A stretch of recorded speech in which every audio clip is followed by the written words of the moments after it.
اكتر حاجه صدمتني فيها. يا صباحكم او مساءكم بهجه، انا بهجه واهلا بيكم في فيديو جديد. فيديو النهارده من سلسله هينفعنا ولا هيسيبنا. اتمنى ان هو يعجبكم، بس قبل ما نبدا الفيديو يا ريت ما تنسوش تعملوا لي لايك وكومنت حلو وتشتركوا في القناه وفعلوا زر الجرس عشان يوصل لكم كل الفيديوهات اللي جايه. ويلا بينا نبدا. فيديو النهارده هيكون ريفيو عن الليب بالم. دي ليب بالم من بوبانا. ده شكلها. انا قلت الفيديو قبل كده ان انا لقيتها وانا جايه ادفع عند الكاشير، وبصراحه كنت محتاجه اجرب انواع جديده فاشتريتها. سعرها كان في حدود 38 جنيه. بالنسبه لانواع تانية لا غالي، يعني مثلا اماندا اللي اتكلمت عنه في الفيديو اللي فات سعره ارخص منه بكتير. تعالوا نتكلم اول نقطه على شكله. هو شكله عادي خالص. في انواع تانية تحسوا ان شكلها احلى وشكلها لاب اكتر، لكن هي بصراحه شكلها عادي. اماندا شكله احلى. انتوا دايما هتلاقوني بقارن بينها وبين اماندا، لان دول اللي انا نزلت عنهم ريفيو في التشانل. ان شاء الله هعمل لكم فيديوهات واعمل لكم ريفيوهات على انواع تانية كتير. فاول حاجه الشكل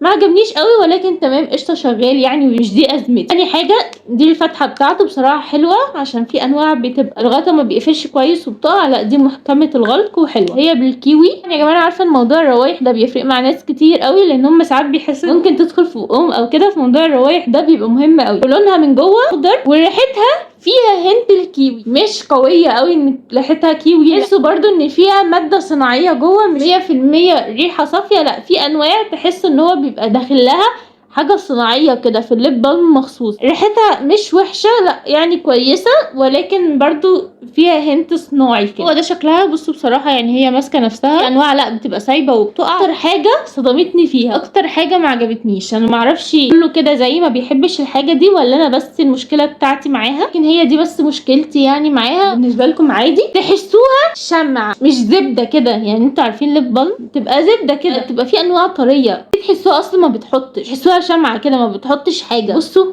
هي طبعا مش هتبان لان دي ما بتديش اي لون، ولكن بحس ان هي بتحط، ولكن انا بحس على الشفايف ان هي ما بتحطش حاجه. لما بحطها على شفايفي بحس ان انا ما حطيتش حاجه. تحسوها كده اللي هو ايه، مش زي الليب بالم العاديه حتى اللي هي جوز هند اللي ما بتديش لون. بتحسوا ان انتوا حاطين حاجه على شفايفكم، في حاجه محطوطه بترطب. انا دي حاسه ان انا مفيش اي حاجه محطوطه على شفايفي، فبالتالي مش حاسه باي نوع من انواع الترطيب. في ناس هتقولك دي حلوه ان هي ما بتحسيش بيها على شفايفك ولا بتضايقك على شفايفك. انا عن نفسي بحب لا احس ان انا حاطه ليب بالم. يعني ممكن تحسي انت حاطه ليب بالم، بس انا حاسه ان مش محطوطه برضو. فاهميني؟ في انواع كده بتبقوا حاسينها ان هي زبده، شمعه، فازلين.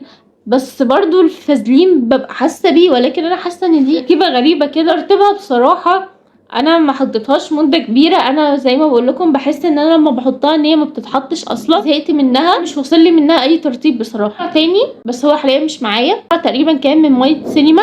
انا بصراحه ما اعرفش هو اصلي ولا لا، ولكن نفس النوع كده ما بيتحطش منه حاجه. يا بنات دي بتاعت ماية سينما اللي بقول لكم عليها، ما بتثبتش زي يعني. بصوا دي بتتكسر. بتاعت ماية السينما مكسوره، انا بس بحاول ان انا اثبتها ولكن هي بتتكسر. بتاعت بوبانا ثابته اكتر، الصباع بتاعها ده ما بيتكسرش ثابت يعني، لكن دي بتتكسر.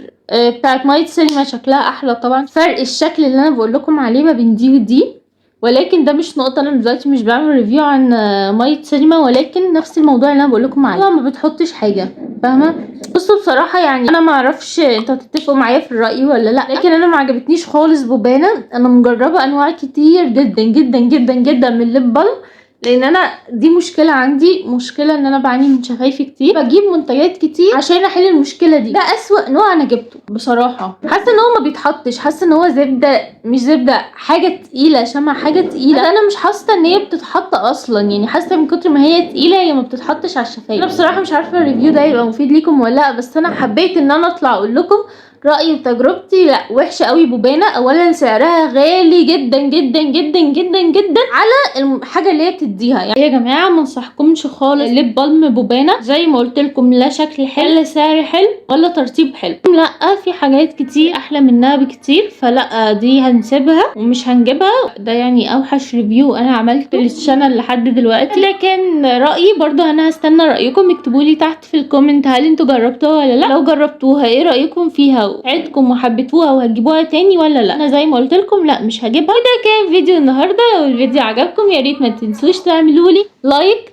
وتشتركوا في القناه وتفعلوا زر الجرس عشان يوصل لكم فيديوهات تانية كتير. واهم حاجه اكتبوا لي كومنت تقولوا لي ايه رايكم في الفيديو وكان مفيد ليكم ولا لا. في فيديو جديد ومع السلامه.